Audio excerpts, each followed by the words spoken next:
aí, minha rapaziada, vamos de vídeo, conteúdo da madruga aqui no canal Brown e Fogo. E eu ainda tenho que entregar, cara, o vídeo de análise do Brasil com a Colômbia, cara. Que maravilha fazer o vídeo de análise desse jogo. Nossa senhora, e seleção brasileira. Que momento, né, cara? Que a gente ficou um pouco mais feliz com o Botafogo do que com o Brasil, né, cara? Que bom, né? Enfim, se inscreve aqui no canal, deixa o seu like, ativa o sininho pra você não perder nenhuma novidade. Gostaram desse meu cordãozinho, cara? Olha o cordão maneiro. Olha lá.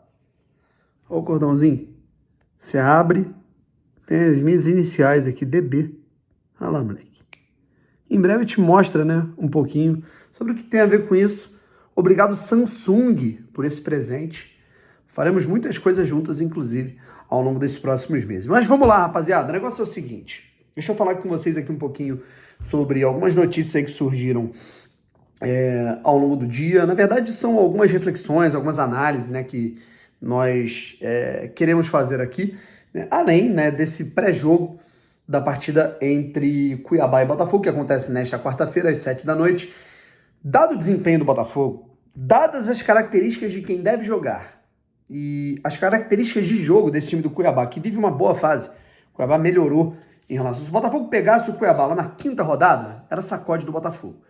Agora, eu não tenho tanta certeza. Tá? É um jogo que eu não estou muito otimista. Esse é o Campeonato Brasileiro, rapaziada, em que os altos e baixos tomam conta. Se o jogo entre Botafogo e Cuiabá fosse há 3 semanas, eu arriscaria uma goleada do Botafogo. Agora, não mais. Né?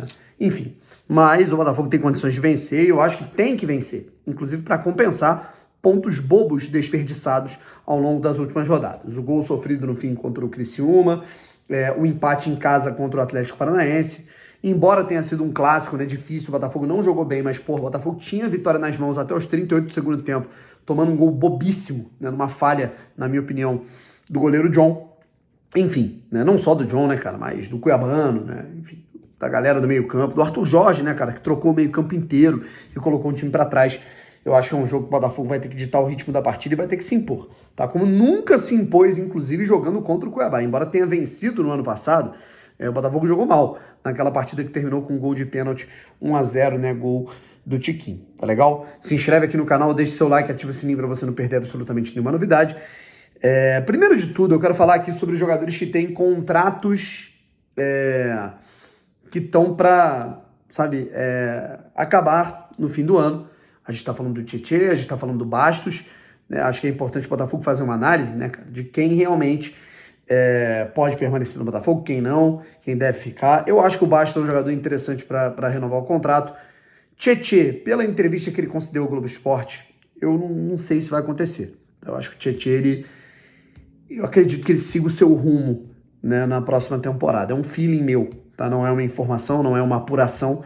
Eu acho que é um sentimento, né, cara, de que o Botafogo está contratando muitos volantes, o Botafogo está contratando jogadores para função, e talvez o Tietê rume para outro lugar no ano que vem, tá? Tem a situação dos jogadores que voltaram, né, que estão de volta. A gente está falando do Segovinha, a gente está falando do Carlos Alberto. O Gustavo Sauer, em tese, também volta, mas não deve ser aproveitado. Segovinha e Carlos Alberto serão testados por Arthur Jorge e estão aí no elenco. O Segovinha é um jogador que ele vai ser relacionado. Carlos Alberto também é um jogador móvel de ataque. O Botafogo ganha 2 peças aí, 2 reforços caseiros voltando do Molenbeek. Tá? Carlos Alberto foi muito importante no ano passado. E o Segovinha no primeiro turno também foi. Tá? Infelizmente a torcida do Botafogo, né, parte dela caiu numa pilha da torcida do Flamengo, né, de zoar o Segovinha, né, e aí pintaram um jogador fraco, né. O Segovinha é um jogador incompleto que passa por oscilações, mas contribuiu muito bem para o Botafogo e pode contribuir de uma certa maneira ainda nesse segundo turno de Campeonato Brasileiro e nessa reta final. Eu acho que o Segovinha ainda vai ser importante para o Botafogo, sim. Tá legal? Mas vamos lá. Continuando, a gente também tem a situação do Almada, que foi convocado pela Seleção Olímpica, né? A convocação foi feita pelo Mascherano na tarde desta terça-feira. Thiago Almada foi convocado para os Jogos Olímpicos para defender a seleção argentina, que é uma das favoritas, uma das candidatas ao título, ao ouro olímpico. E, sinceramente, cara, eu volto a dizer, eu acho que deve ter sido parte do acordo do John Textor com o Almada. Pô, cara, o cara deve querer jogar as Olimpíadas, deve querer jogar os Jogos. O John Textor, sei lá, cara, pode ter entendido. Particularmente, Brownie, não liberaria.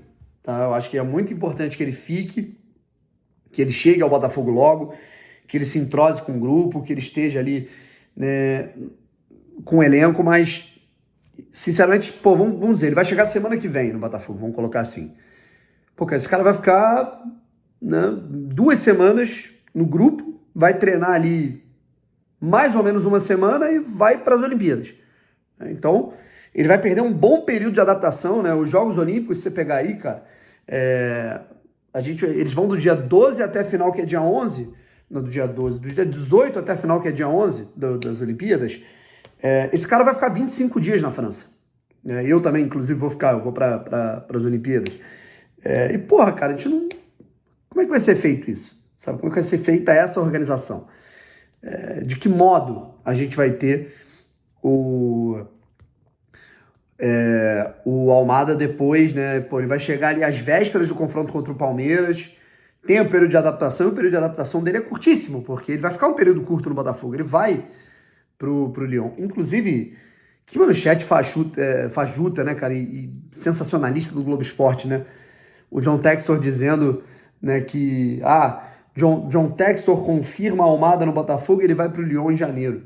Tipo assim, beleza, essa é a informação, mas por que ele não fala, o que o GE não fala categoricamente que se, tipo assim, a ideia era o Almada ir para o Lyon, né? O Almada ia para o Lyon, a negociação era para o Lyon, mas como condição dele ir para o Lyon, ele tinha que passar pelo Botafogo primeiro, sabe? Enfim, e tomara que ele contribua. Eu acho que é um período muito curto, mas enfim, entre o período curto e não ter, é importante ter esse cara para ajudar, para contribuir. O Botafogo, ele passou anos e anos, né? Inclusive no ano passado. Então, o Botafogo fez uma janela fraca no segundo semestre, faltou esse diferencial técnico e a gente sentiu, porque os jogadores que estavam fazendo a diferença decaíram, como o caso do Eduardo, por exemplo, Marçal, entre outros, Marlon Freitas. Então, o Almada chega para dar mais poder de fogo. Igor Jesus, Alain, muito importante. Inclusive, tivemos a apresentação oficial do Alain, né? Falando sobre o fator, né, Botafogo, né, tudo que envolveu essa negociação, todas as mentiras que foram veiculadas por parte de portais vascaínos. E agora a gente fala aqui um pouquinho sobre Botafogo e Cuiabá. O jogo do Cuiabá é muito de bola longa, o jogo do Cuiabá é muito de transição pelos lados, tá? Infiltração do Pita. E infelizmente tudo que o Botafogo vem sofrendo, que é através de uma linha alta que ainda voltou a ficar um pouco desconexa, é através de uma transição defensiva que não tá legal, e é através de uma fragilidade do lado do campo que a gente tem visto nos últimos jogos, tá? Acho que a recomposição não tá boa por parte dos pontas, porque eles estão sendo colocados por dentro pelo Arthur Jorge. Acho que tem a fragilidade defensiva dos próprios laterais, o Cuiabano decaiu nos últimos jogos, e teremos o Matheus Ponte jogando porque o Damian tá suspenso, tá? John, Ponte, Alter, Bastos, Cuiabano, Marlon, Danilo ou Gregory, Tietê, ou pode ser que o Eduardo entre no lugar de alguém, Júnior, Luiz Henrique, Tiquinho, tá? Walter, Matheus Alexandre, Marlon, Alain Imperiur, Ramon, Felipe Augusto, Fernando Sobral, Denilson, Jonathan Cafu, Cleison e Pita. São os jogadores da equipe do Cuiabá. Assim, são laterais muito agudos, é um meio de campo de muita força, muita combatividade.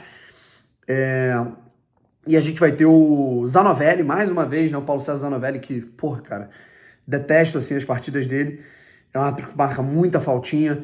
É o árbitro principal. E o Charlie Wendy Derret, que nome, é o árbitro de vídeo. Confesso que eu não conheço muito bem o trabalho dele. Enfim, tamo junto, forte abraço e fui.